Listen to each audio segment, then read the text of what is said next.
Let's get talking now. We bring in Mr. Joseph Nwakwue, who's a partner, Zero Advisory and Consulting Limited, a top member of the Society of Petroleum Engineers. Thank you so much. Good afternoon. It's good to see you. Pleased to be here. Yes, I would like to start with this issue of ramping up production. Government is always liking that line, ramping up production so that we can get more money. We need to improve production and all of that. But in your thoughts, what has been the challenge for Nigeria? I know one major one everyone will talk about is oil theft. But take us through what's been the major challenge considering crude production in this country. Yeah, thank you, Tolu. The challenge, just like you identified, are multifaceted. But there are two key issues here. One is the funding. Remember that prior to now, the bulk of our production came from the onshore, and that is the most profitable barrel that we have. Over time, we've had, and the bulk of offshore is the JV arrangement, right? And the JV has had some funding issues, and that has resulted in significant underinvestment over time. So it is the cumulative effect of this low investment level that has led or resulted in very low output level as well. So there has been a switch. We used to do, say, 40% offshore and 60% onshore. And that's a very profitable mix. If you remember that the onshore production on a barrel basis is more profitable for Nigeria. Now that has switched. So we are doing probably 60% offshore, deep offshore, which is expensive, and 40% onshore. So that in itself, that funding challenge over time has resulted in decreased output from our profitable area. That is a major reason why the production levels has been down. And then, of course, the issue of oil theft, which again bedevils mostly the onshore area. So those, for me, are the two critical issues that we need to address to restore volumes to at least our developed capacity. Developed capacity. Interesting. I want to take you back to, at the time we're talking about cost of production, that it was really very high here in Nigeria. I don't know, have we been able to address that to a level now, Mr. Nwakwue? My short answer would be no. We haven't been able to. There's been a lot of focus on reducing the unit cost, unit technical cost, but it hasn't quite yielded the desired fruit. And there are several reasons for that. Chief among them will be the fact that, like I said, the bulk of your production is coming from deep offshore, which is the most expensive barrel there is, right? So your unit cost, if you put in a basket, is weighed more towards the expensive production than the cheap, relatively cheap onshore production. So that is one of the factors. The other thing is that there has been insecurity has led to a significant uptick in cost. The insecurity in especially the Niger Delta has meant that typical operations are coming at premium. So essentially, people working in the sector what they have to do to guarantee safety of lives, equipment, and operation costs so much that it has added significantly to the cost of production. It's getting more interesting. And now I read today, staying with crude, I think we should be smiling to the bank. Many would think at crude selling at about above $90, enough of dollars coming into the country. But on the other side, I see the smile already, Mr. Nwakwue. We are paying more. We are expected to pay more for PMS. Let me ask what Nigerians are asking. Have we gone back to subsidy regime, or have we gone back to that differential again? It's funny, but let me throw it to you. Okay, all right. Yes, whenever oil prices go up, we feel the pinch, and because we're not refining domestically. So what that has meant is that the landing cost of imported PMS has gone up. It's above $1,000 per metric ton right now. So yes, one would have expected an increase at the pump, but that hasn't happened yet. I'm not quite sure why it hasn't happened, whether it's a delayed response or the fact that somebody has taken a decision to subsidize again. So I'm not clear why the increase in landing cost has not quite reflected at the pump. Okay, so that should be expected. Every time the oil price goes up, we will expect an increase at the pump. Mm. We had a mix-up there, and we lost some part of your submission. I would appeal to you that you help respond to that question. We lost a bit of it, please. The question on the increase, the price of crude and its direct relationship with the price at the pump. Okay, yeah, that's the point I was making, that the increase in crude prices should mean increase in the pump prices if we are in a fully regulated. That would be a pass-through cost, if you will. But why it hasn't happened really is not clear to me. Maybe it's a delayed response. I will imagine there will be some delays there, or there has been a decision to subsidize above a certain threshold. Nobody has told us why that is the case, but one would have expected an increase at the pump. At $94, yes, there should be an increase at the pump. Well, let's move on now and look at crude refining that you talked about, saying if we refine here, we'll definitely save some bucks. But some are saying that doesn't mean drastically that the price will drop. So can you also make us understand that? Okay, so typically there are two elements. So if we refine locally, so we are selling to a refiner in country. So there are some benefits to that, and the person will get it at some discount, right? So there will be some discount to that.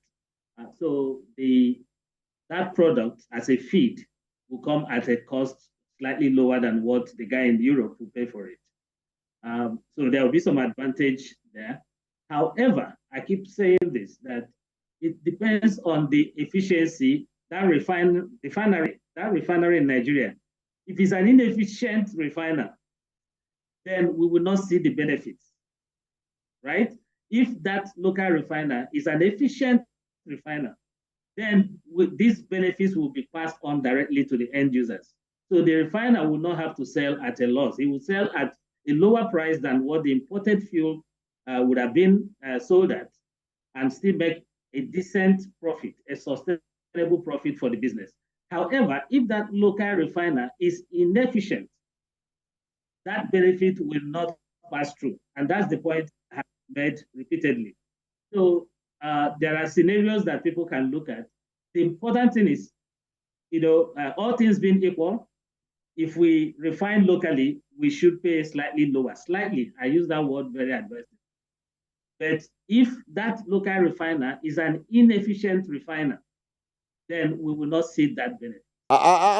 We also see that most of the foreign trips from India to United States of America, there's a lot of talks around the oil and gas industry where everyone wants to partner with Nigeria one way or the other to, enjoy this God-given resource that we have. So let's talk about gas, which everyone seems that that's a new bride.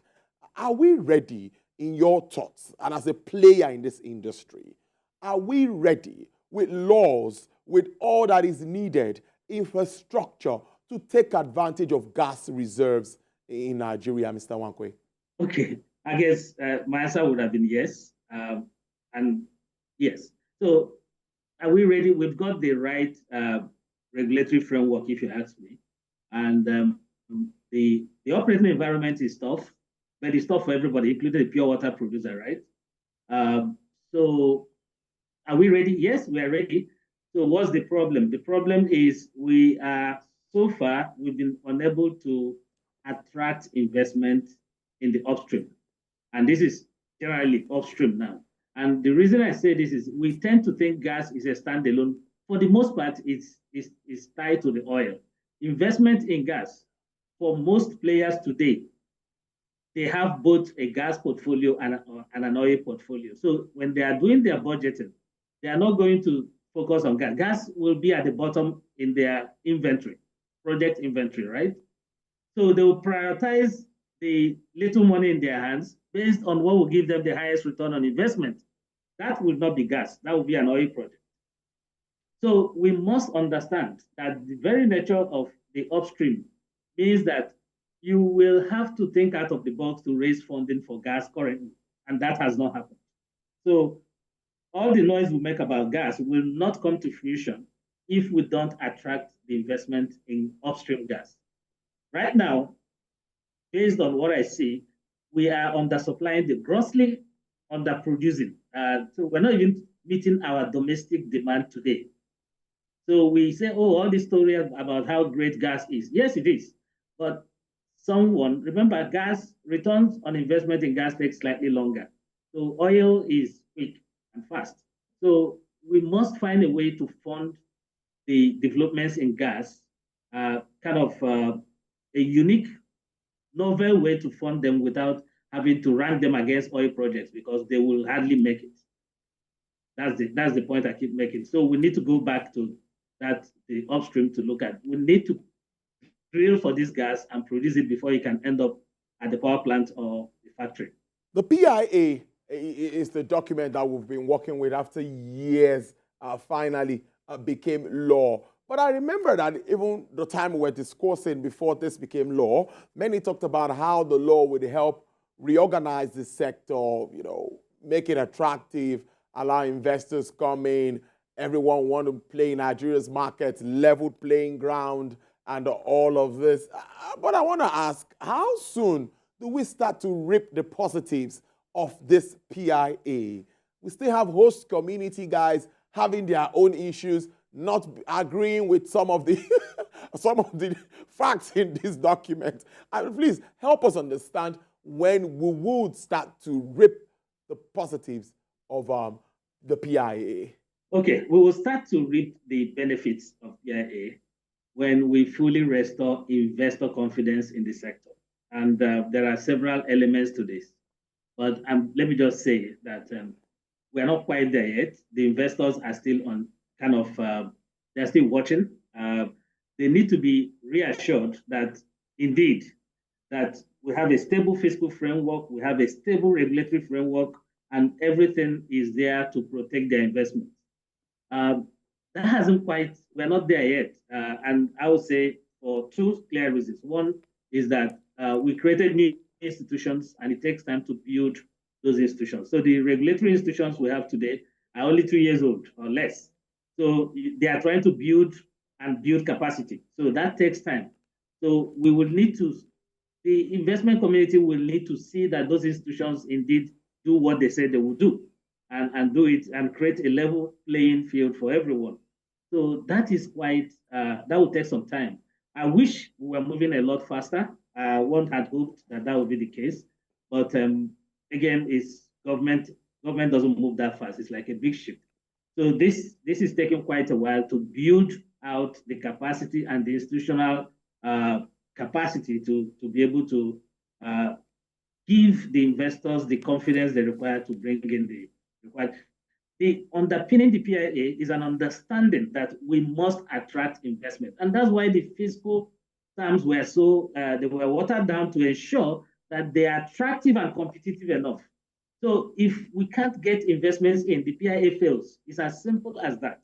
So we need to recognize that is at the heart of PIA is lower government take, make the industry attractive, bring in the investment community to come in and play and grow the volume, grow a larger pie. That way, government will get benefit and the society will benefit at the end of the day. That is the thinking behind the PIA. Now, if we are unable to attract the required levels of investment, then all this effort will have been wasted. Well, let's almost finally, I'd like to go back to the NNPCL that, of course, is a limited liability company now and supposed to make money for 200 million Nigerians. And we see them taking over some, investments, major investments, downstream, upstream, and all of that. But some are saying that the regulator is also becoming a player and a regulator in the market. I don't know, as the NNPC hands off regulation and now just a player or where are we with regards to the PIA on this matter? Okay, NNPC is a CAMA registered entity today. Yes. Okay? So it has no regulatory function. If it does play any role, any such role, it means that it's covering the field. Somebody is not doing what they're supposed to do, right? So if NNPC is playing any regulatory role today, it means that somebody is dropping the ball somewhere, because it means he's doing someone else's job. So that's not what it's designed to do. So that's all I can say on that. I don't think that that's the case anyway.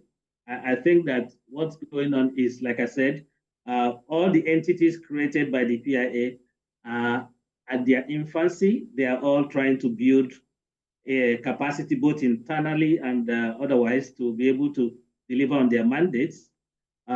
This takes time. Like I keep saying, it seems to me that some of us who were involved, thought we could move faster with ramping up on capacity.